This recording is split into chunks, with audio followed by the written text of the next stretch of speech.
Going on, guys? It's Jay from Dirty Boy Tools, here to bring you a pocket toolkit that I'm experimenting with. I've been keeping this kit on me outside of work when I'm just going out and about. It's a Maxpedition Micro, so it can fit pretty comfortably in most pockets, especially if you have cargo pants, then it'll be real comfortable. But for jeans pockets, I find it works out pretty well. So far the kit's been good, mostly because I really haven't had to use it, but I'm just waiting for situations to come up and then I can try to use these tools. And if I don't have the right tool, then I will consider switching things around and maybe consider putting first aid kits, band-aids, creams, Tylenol, things like that in here as needed. But at the moment I think this will suffice, and I can always change it up. Starting from the left, I got a Crescent 4-inch wrench. It's adjustable and it goes up to a 1/2 inch, so you'll be able to take care of small bolts, things like that. And Crescent does have a really good grip on their adjustables. The only company I know to beat them in terms of grip is Baco. A little bit over is just a Makita impact bit holder, so I will use this in conjunction with my ratchet.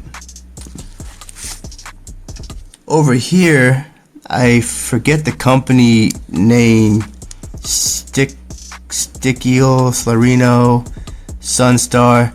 Either way, I'll link it for you guys in Amazon, but basically this is a pair of scissors. You can open it one-handed and scissor away at whatever you need to.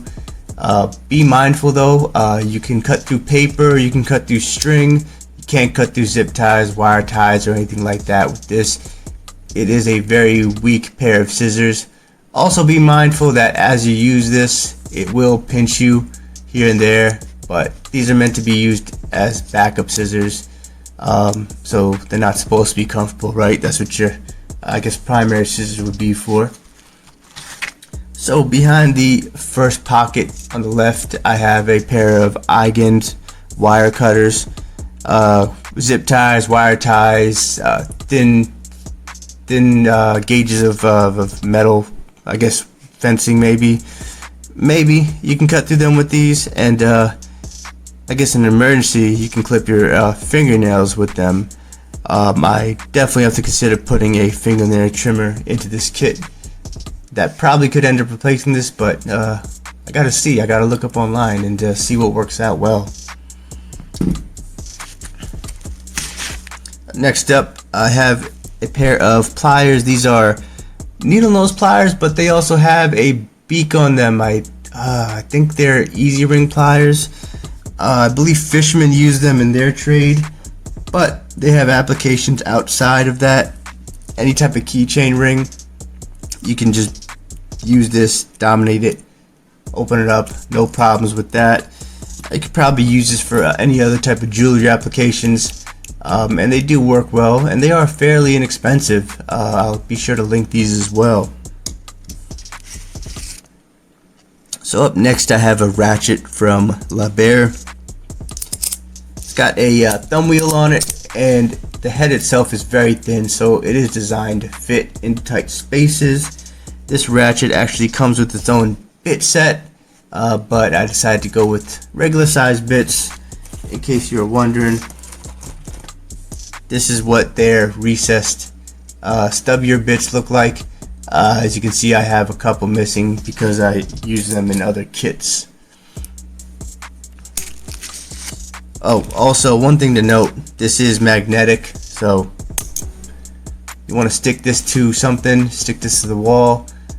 This can do just that, which can be very useful in many situations. Just don't forget to take it off of the metal wall or the metal leg or whatever you need to stick it to.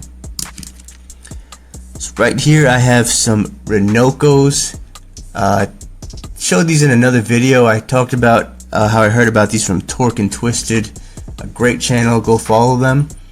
I bought these originally so I can use them for sewing. So just pinch fabric together, put the needle through, and I should be able to sew as well. If you do want to, you can loop something through these and hang them like from a keychain you can do that as well. The intention of these tweezers is to be able to pluck hair from any angle. They're rounded out so the rounded portions touch each other for all 360 degrees, so you should be able to pluck hair like this or pluck hair like this. In my case, I don't intend to pluck any hair. I don't want to because that hurts, so instead I'll just use these if I get splinters or anything stuck, things of that nature. And of course I have a bit kit from La Bear. They have very solid bits overall. I've had no complaints about them. It's a Taiwanese company, and Taiwanese tools, they really are good quality from what I've seen, and hopefully they'll get more and more recognition as time goes on. This also comes with a nice little loop, so again you can hang it from a key ring or anything you need to hang it from. Just be mindful though, this is plastic. I'm not sure how much force it would take to break it. Last thing I have is my pair of Vampire tools. These are the VT001-5s. So Vampire tools / Pliers and Engineer of Japan. They're the same OEM, but I believe Pliers sells in North America. They typically are more expensive, but that has seemed to vary recently.